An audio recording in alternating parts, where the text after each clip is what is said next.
Hello, and welcome once again to another episode of Cave Cat's movie and TV reviews, again with your favorite host, the one and only Cave Cat.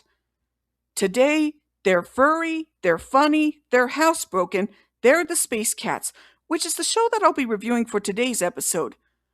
For those who don't know, Space Cats was a combination live-action animation series that was actually created by the creator of Alf himself, Paul Fusco, in association with Marvel Productions, and actually aired on NBC's Saturday morning block for the 1991 season. In fact, you may actually recall that I did a review of Alf the Animated Series for episode 37 of the series, which also aired on NBC a couple of years prior to the show.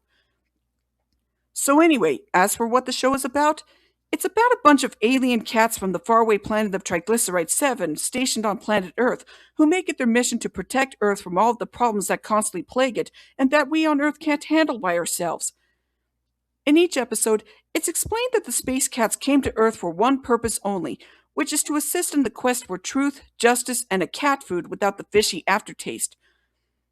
Also in each episode, the captain of the Space Cats, Captain Catgut, who was actually puppeteered and voiced by Paul Fusco himself, sounding remarkably like Alf, ends up receiving a transmission from the ruler of Triglyceride 7, Dork, the name being an acronym for Disembodied Omnipotent Ruler of Cats, played by the late Charles Nelson Riley, who briefs Captain Catgut on a different mission in each episode. Once Captain Catgut has been informed of the mission, he ends up sending the team of Tom, Scratch, and Sniff to go out and stop whatever villains are causing trouble. The villains that the main Space Cats deal with range from a robotic clone of a kids' TV show host hypnotizing kids into stealing money and sending it to a crooked agent, a corrupted businessman completely overrunning a small town with toxic waste, a theme park entrepreneur stealing the world's water to fuel his water park, a hairdresser who wishes to be the only beautiful woman in the world, among others. Believe it or not, this was another show that my brother and I actually watched on Saturday mornings when we were really young, and I actually have strong memories of watching it, even in spite of how obscure it is. The concept of a group of alien cats coming to Earth from another planet to try and save humanity from a lot of problems that they're unable to solve themselves is actually a very interesting premise. And the Space Cats themselves are pretty humorous characters, with Tom being the leader who tries his best to make sure that he and his comrades stay focused on the mission at hand, Scratch being the more eager and rambunctious to rush in while also constantly scratching himself, hence his name, and Sniff being the more placid and dopey one as well as having bad allergies, hence his name. In a way, they seem to fit the comic trio paradigm, being that while they often bumble about while on a mission, they always still manage to find a way to save the day.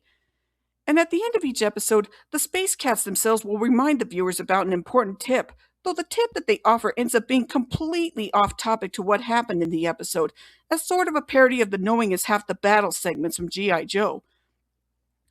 Also, since the show was created by Paul Fusco, as I mentioned earlier, it's inevitable that aside from being animated, the beginning of each episode also features live-action segments of various Space Cats, which are obviously puppets, hard at work.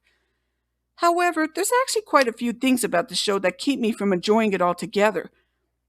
First of all, for having such an inventive premise, the puppetry used in the show feels very wasted. The reason I say this is because we only see the live-action puppet segments at the very beginning of each episode, before segueing into the main animated portion focusing on Tom, Scratch, and Sniff, especially Catgut. You'd think that the episode would end with another live-action segment showing Captain Catgut or Dork, or even both, congratulating the trio for completing the mission, but nope. Next, speaking of Dork, while he's meant to be the strict, no-nonsense, all-knowing ruler of all cats of the planet Triglyceride 7, he can actually come across as being rather harsh, especially to Captain Catgut when contacting him about the different missions. Then again, being that Dork has to act as ruler to a bunch of extraterrestrial felines who don't always get things right the first time, it's no surprise that he has to be constantly exasperated. But even so, he still seems a bit too harsh.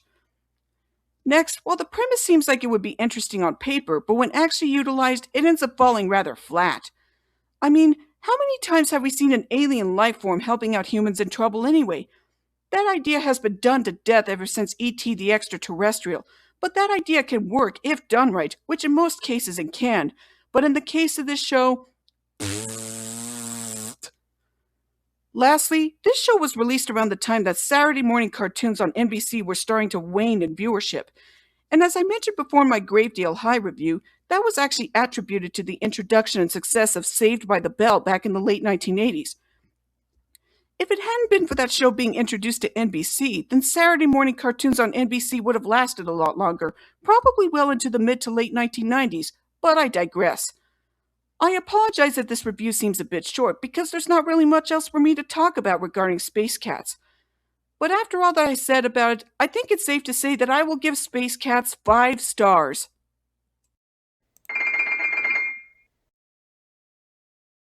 Between the wasted potential of combining live action puppetry with animation, the premise ending up falling flat, the humor and the jokes not always landing, and being released at a time when NBC Saturday morning cartoon blocks were starting to pack it in, it was obvious that Space Cats was not going to last for very long. Much like what happened with Gravedale High, Wish Kid, or even Yo Yogi. But if this show were to be brought back for today's generation, maybe it would generate new interest in seeing a group of alien cats from a faraway planet helping save humanity from a lot of problems. And even in spite of how incredibly obscure the show is, maybe those that did watch the show during their childhood would have memories of when they used to watch the show on Saturday morning. Though I'm not sure if Paul Fusco would be brought back to work on it, or if he even remembers ever actually working on this show, since a lot of people remember him more fondly for creating Alf, whether it's the original live-action sitcom or even its animated spin-offs. A lot of the other side projects that Paul Fusco worked on aside from Alf just ended up getting left in the dust, and this is also certainly the case for Space Cats as well. Despite that, this is actually high on my list of animated shows that I really want to be brought back and revived, along with Mr. Bogus, Adventures from the Book of Virtues, Mother Goose and Grimm, and even the animated version of Adventures in Odyssey. It sounds like a long shot, but it could possibly work out in the long run. Well, I hope you all enjoyed this episode of Cave Cats movie and TV reviews. As I keep saying before, don't forget to like and subscribe to my YouTube channel and hit the notification bell for more episodes or other videos from me. Until next time, see you in the future!